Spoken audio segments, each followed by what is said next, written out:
Felipe, rey consorte de Inglaterra. El pueblo inglés no consideró aquel enlace como satisfactorio para el país. Veía riesgos para su independencia y libertad, máxime teniendo en cuenta la intransigencia de Felipe en lo referente a materia religiosa.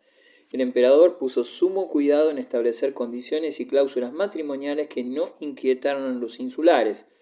Las principales cláusulas del contrato matrimonial puntualizaban que Felipe ostentaría el título de rey de Inglaterra solo mientras viviese su esposa María, y que ésta gobernaría como reina propietaria del reino y dispondría de las rentas, oficios y beneficios, que los hijos del matrimonio heredarían los estados de su madre y obtendrían los ducados de Flandes y Borgoña, y si moría sin sucesión, el príncipe Carlos, hijo único de Felipe, sucedería también en los estados hereditarios de España y en todos los demás de su padre y abuelo, que Felipe juraría no hacer variación en las constituciones del reino inglés, ni admitir a sus servicios sino vasallos de la reina, ni introducir extranjeros que pudieran alarmar a la nación, ni la reina María quedaba obligada a sostener guerra alguna, ayudando a España contra Francia, y que, en el caso que falleciese la reina sin sucesión, el trono de Inglaterra pasaría a su sucesor legítimo, sin que Felipe reclamara ningún derecho a él.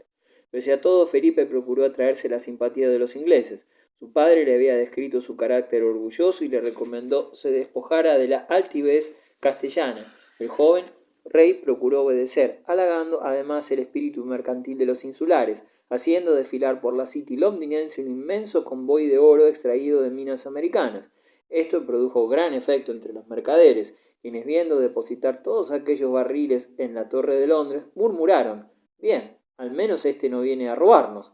Aquellos lingotes allí depositados dispusieron favorablemente las familias nobiliarias a la regia unión matrimonial. El matrimonio no dio fruto. Más de una vez María se creyó encinta. Cuando ya se lanzaban las campanas a vuelo, los médicos reconocían que el embarazo era solo imaginario. Para ambos esposos representó una decepción dolorosa y el nerviosismo le provocó a la reina una crisis mental. Cuando Felipe partió hacia Flandes en la primavera de 1555 prometiendo que su ausencia sería corta, María comprendió que su enlace conyugal con el príncipe español entraba en crisis. El Islam entre los siglos XIII y XVI.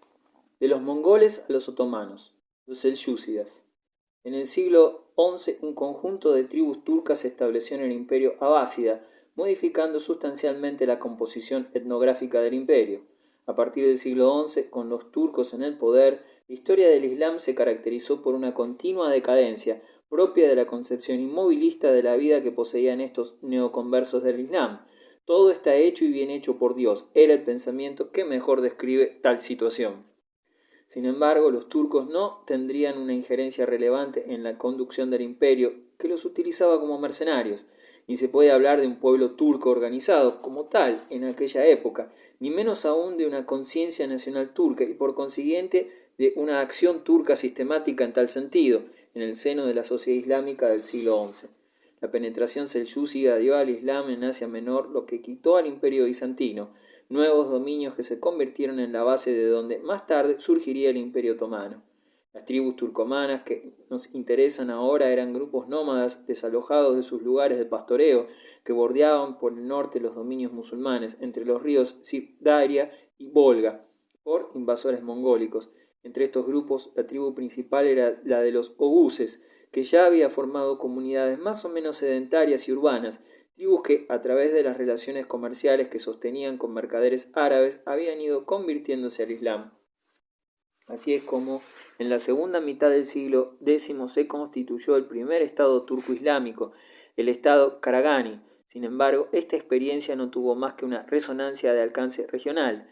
Digno de otra consideración es el ya mencionado grupo tribal que dio origen al imperio selyúcida, así llamado por su epónimo, Seljuk, el primero de su tribu que se convirtió al Islam. Bajo la conducción de Tugril Bey, los selyúcidas conquistaron el Asia Menor, Irán y finalmente Bagdad, el año 1055, recibiendo el título de sultán y rey del este y del oeste. La dinastía creada por Tugril se fue iranizando en forma progresiva, aunque conservó por mucho tiempo los modos de vida y la lengua turcos. El régimen selyúcida se caracterizó por una férrea y sistemática voluntad de reinstaurar la ortodoxia o suna en el interior de la sociedad islámica. La conquista mongol. Los 2 o 3 últimos siglos de la Edad Media están marcados por la invasión mongol. El cambio resultó mucho más brusco que la anterior llegada turca, pues toda la estructura del Próximo y Medio Oriente fue trastornada. Estos hechos exteriores intervinieron el crecimiento de la Europa occidental y el declive lento del Imperio bizantino. Por otra parte, los grandes descubrimientos irían consagrando la ruina del sistema económico sobre el que había vivido la Edad Media mediterránea e iniciando la decadencia de su civilización. A diferencia de los turcos, que eran conocidos e islamizados, los mongoles eran desconocidos y bárbaros absolutos. Los musulmanes no perdonaron a vecinos y súbditos que se hicieran cómplices de los invasores. El trato fue recio con los francos de Siria, los armenios de Cilicia y los cristianos indígenas o judíos sospechosos. Sin embargo, es importante señalar que el endurecimiento confesional que se produjo en esta época fue común a todos los pueblos. Regiones iraníes, Mesopotamia, Asia Menor, desde mediados del siglo XIII formaron bajo la soberanía del Gran Khan de China el estado mongol de los Ilkhanes. La frontera entre los mongoles y los mamelucos se estableció entre Siria y Mesopotamia, quedando Asia Menor como zona de influencia mongol. Irán y el estado sirio-egipcio formaron a partir de entonces dos entidades distintas, pasando a ser la Mesopotamia árabe, una extensión de tierra arruinada. Los mamelucos, semibárbaros importados de los mercados de esclavos del Mar Negro, los mamelucos convirtieron a Egipto en el refugio de los árabes y en el centro de la civilización, imponiendo una administración militar y una rígida disciplina. El régimen conservó en Egipto y por momentos en Siria una unidad y una relativa regularidad en el gobierno. El ejército vivía de sus iktas, pero eran ahora asignaciones fiscales con control gubernamental. Ya no se toleraba a los reinos cristianos que los ayeyubíes habían dejado existir en los alrededores. Los francos permanecieron hasta el siglo III y los armenios de Cilicia hasta el siglo XIV, quedando solamente Chipre hasta el siglo XVI. El régimen se mantuvo casi 3 siglos, en gran parte gracias al comercio internacional. La tensión cristiandad-islam sabemos que no entorpeció el desarrollo del comercio italiano, provenzal ni catalán con el Levante. Los egipcios, al conservar el monopolio de las relaciones marítimas con el este, retuvieron un apreciable beneficio. La competencia con el Oriente Latino fue eliminada y las rutas del norte bajo control desaparecería en los años 1330-1340 con el desmembramiento del imperio Icánida y de la Horda de Oro. El grupo de los mercaderes llamados carimíes logró hacer una gran fortuna. No fue responsabilidad de los mamelucos el que, a pesar de todo, la situación empezara a deteriorarse. El agotamiento del oro en Nubia y el drenaje de este en el Sudán occidental a través del Magreb por los europeos obligó a Egipto a no conocer más que una moneda, el vellón, cobre, continuamente depreciada. El crecimiento y desarrollo que inició Europa a partir de entonces no pudo ser seguido por Oriente, que solo logró agotarse en la competencia. Por otra parte, la invasión oriental de Timur, pasada la mitad del siglo XIV, constituyó un elemento externo incontrolable que arruinó a Siria y llenó de deudas a Egipto. El esfuerzo del sultán Barzbay, tratando de enderezar la situación por medio de una política por fuerza poco elaborada de monopolios de Estado, no pudo vencer a los venecianos, mientras que el Yemen se emancipaba durante un breve periodo, ayudado a los portugueses. Finalmente, a finales del siglo XV, el establecimiento de relaciones directas entre Portugal y la India y el descubrimiento de América dieron un golpe mortal a su economía, poniéndola a merced de los otomanos. Sacudido por los desórdenes e incapaz de renovarse ante la gravedad de la crisis, el régimen mameluco no se mostró inferior a muchos de los que existían a su alrededor y sucumbió bajo el peso de fuerzas que superaban a todos por igual.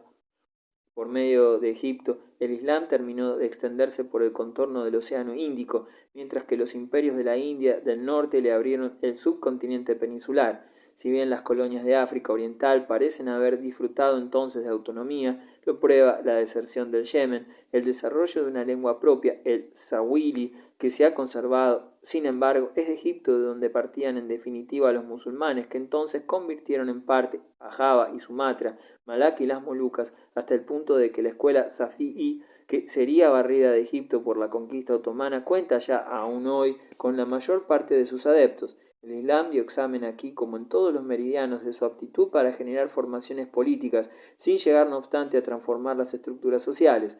La difusión del Islam en las costas del África Oriental provocó el repliegue, pero también la organización política y religiosa cristiano-copta más vigorosa del reino etíope. Egipto siguió siendo un gran centro artístico y de actividad intelectual. La vida espiritual continuó activa, ciertamente más enciclopédica y didáctica que creadora, pero adaptada a un público ávido de saber. Fue entonces cuando nacieron las obras de las que ha dependido prácticamente hasta nuestros días la lexicografía árabe. También se cultivó entonces la historiografía que abarca desde el sirio Dahabi, comienzos del siglo XIV, hasta el periodista Ibn Ayaz, comienzos del siglo XVI, pasando por el cronista Ibn Tubridu y muchos otros, y sobre todo por Magritte, cuya infatigable erudición y curiosidad por el pasado arqueológico de su país, por las instituciones que explican la existencia de los monumentos, por las monedas, las epidemias, las minorías confesionales, nos dan a conocer poco más o menos todo lo que nosotros sabemos sobre el Egipto medieval.